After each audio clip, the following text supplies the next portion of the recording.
আদি প্রায় ২ দিন আমাদের সঙ্গে ছিল, তারপর ওকে আবার স্কুলে আমাদের ছেড়ে আসতে হয়েছিল। আর এটা হচ্ছে টাক বক্স। এতে ওদের সমস্ত খাবার-দাবার থাকে, যা বাড়ি থেকে যা মানে মা-বাবারা দিয়ে দেয় সেই সমস্ত খাবার-দাবারগুলো। ওই টুকিটাকি চিপস, চকলেট, ক্যাশিও নাট মানে ড্রাই ফ্রুটস এগুলো থাকে।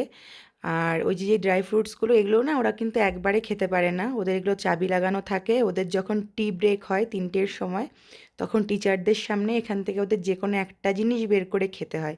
এই না যে মা-বাবা দিয়ে গেল, ওরা একবারে সব খেয়ে নিল, সেটা কিন্তু নয়। ওরা এটা একটা করেই বের করতে পারে, একটা করেই খেতে পারে। ড্রাই ফ্রুটসগুলো খেতে পারে, যেমন কাজু বাদাম হয়তো ২টো ৩টে খেলো, আমন্ড ২টো খেলো, আর তার সাথে একটা চকলেট বা একটা চিপস এরকম নিতে পারে। আর ও যা যা ভালোবাসে খেতে, আর জেলি টেলি আরও কী সব মার্শমেলো টেলো ওর বাবার সঙ্গে গিয়ে নিয়ে এসছে কিনে, সেগুলো সব ওর বাবা সব সেট করে দিল, সুন্দর করে গুছিয়ে দিল। আসলে প্যাকিংয়ের ক্ষেত্রে ওর বাবা হচ্ছে ওস্তাদ। আমাদের বাড়ি যত প্যাকিং ট্যাকিং যা কিছু, কম জায়গাতে বেশি জিনিস কী করে ধরাতে হয় সেটা ওর বাবা ভালোই জানে। তো এটা ওর বাবাই করলো। আর এদিকে একটু হাসাহাসি হচ্ছিল আদি আর ওর বাবা আর আমার। আদির বন্ধুর মা ওকে এই চিপসটা দিয়েছে, তোর বাবা বলছে এটা টাক বক্সে ধরবে না, তুই এটা খেয়ে নে। বললো না বাবা, আমি একটু দাঁত দিয়ে ফুটো করে হাওয়াটা বের করে দিই, তাহলে দেখো ধরে যাবে।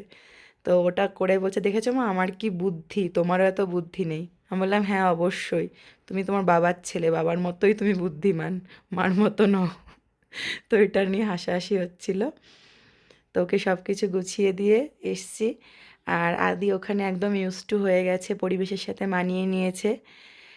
আমাকেও ধীরে ধীরে মানাতে হবে, অনেকটা মানিয়েছি, আমাকেও বাস্তবটা মানতে হবে। আমার ছেলে ওখানে থাকবে, ওখানে পড়বে। আর এখন সত্যি আদি ওখানে প্রচুর ভালো আছে বন্ধুবান্ধবের সাথে।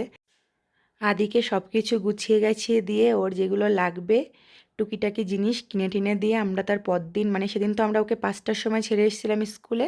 তো ওই রাত্রে দার্জিলিংয়ের ওই রাস্তা দিয়ে আমরা আর বাড়িতে ফিরিনি, আমরা তার পরদিন বেরিয়েছিলাম, মানে আমরা সোমবার একদম সকাল সকাল বেরিয়েছিলাম। সবাই ভালো থাকবেন, সুস্থ থাকবেন, দেখা হবে আপনাদের সাথে পরবর্তী কোনো ভিডিওতে। Bye bye.